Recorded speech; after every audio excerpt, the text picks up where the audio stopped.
Thank you for joining us for another thrilling true crime video. Your support this far means the world. Enjoy. Imagine this: a picture-perfect Canadian family. 2 bright, beautiful teenage daughters.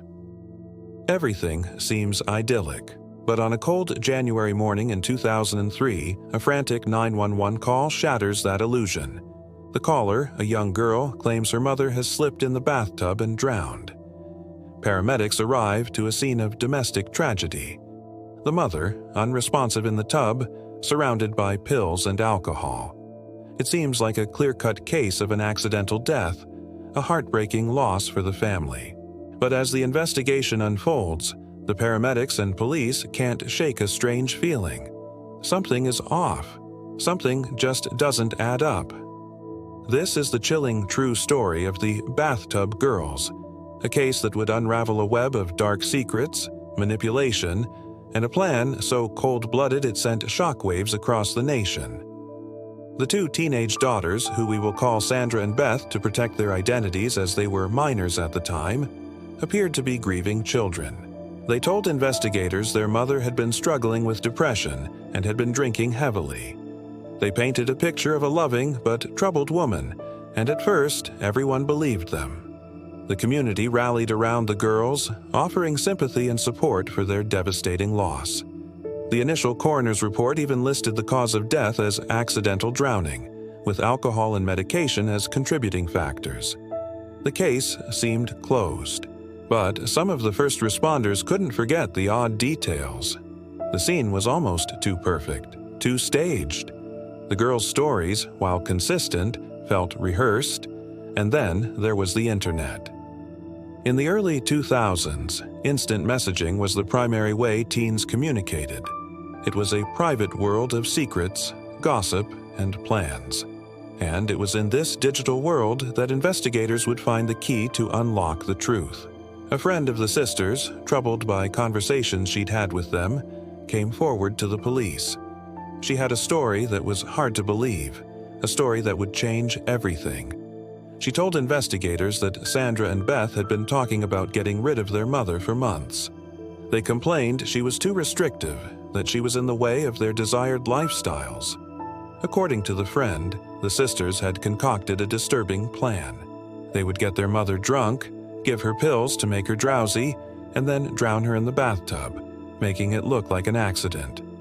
The friend had thought it was just dark, teenage talk, a twisted fantasy. She never imagined they would actually go through with it. Armed with this shocking new information, the police reopened the case. This was no longer an accident investigation. It was a homicide investigation. The detectives secured warrants to search the family computer and seize the girls' chat logs. What they discovered was a digital diary of a murder plot.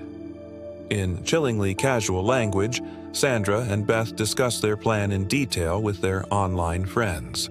They talked about different methods, researched dosages online, and even described how they would act after the accident to avoid suspicion. The logs read like a script. They referred to their plan as Project Bathtub. They detailed how they gave their mother multiple Tylenol 3s with codeine and plied her with alcohol, waiting for her to become incapacitated. The chat logs provided a horrifying minute-by-minute account of the crime. The girls described holding their mother's head underwater for what they claimed was 4 minutes, ensuring she couldn't fight back. They even discussed how they would use the insurance money to go on a trip with their friends and buy a new house. The casual, almost celebratory tone of their messages was deeply disturbing. They showed no remorse, no sadness, only a cold, calculated focus on their goal and the freedom they believed it would bring. The digital trail was undeniable. It was the evidence the police needed to expose the terrible truth behind the seemingly perfect family facade. In December 2004, nearly a year after their mother's death, the 2 sisters were arrested and charged with first-degree murder. The news was a bombshell to their quiet suburban community. How could 2 seemingly normal teenagers commit such a heinous act against their own mother? The trial began, and the prosecution laid out its case, centered on the damning internet chat logs. The girls' friends were called to testify, reluctantly corroborating the details of the plot they had once dismissed as a sick joke.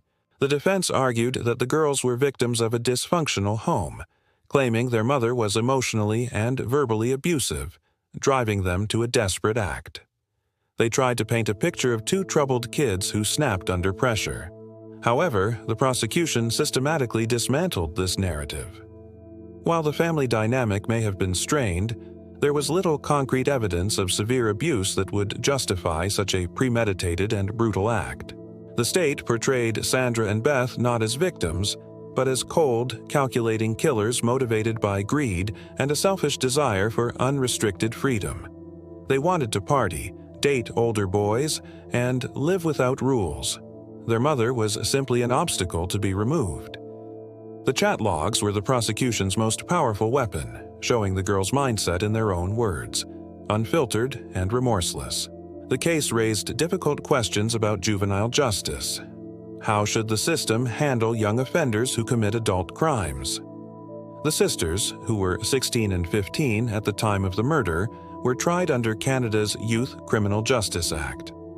After a lengthy trial, the judge found them guilty of first-degree murder. The judge described the crime as planned and deliberate, motivated by the girls' selfish desires. Because of their young age, they received the maximum sentence allowed for young offenders, 10 years in custody. This sentence included time in a secure youth facility, followed by a period of supervised release in the community. The sentence sparked a public debate. For many, 10 years seemed like a shockingly lenient punishment for such a cold-blooded crime. They felt that justice had not been fully served for the mother who lost her life at the hands of her own children. For others, the sentence reflected the principles of the youth justice system, which emphasizes rehabilitation and the potential for change in young offenders. The goal wasn't just punishment, but to give them a chance to one day reintegrate into society. The sisters served 4 years in a closed custody facility before being moved to a halfway house and eventually granted conditional release. The story of the Bathtub Girls serves as a haunting reminder of the darkness that can hide behind a normal-looking exterior. It highlights the profound impact of the digital age on crime, where private conversations can become public evidence. It forces us to confront uncomfortable truths about the nature of good and evil, and the capacity for violence that can exist in even the youngest members of our society. The case leaves us with lingering questions. What truly drove these girls to commit such an act?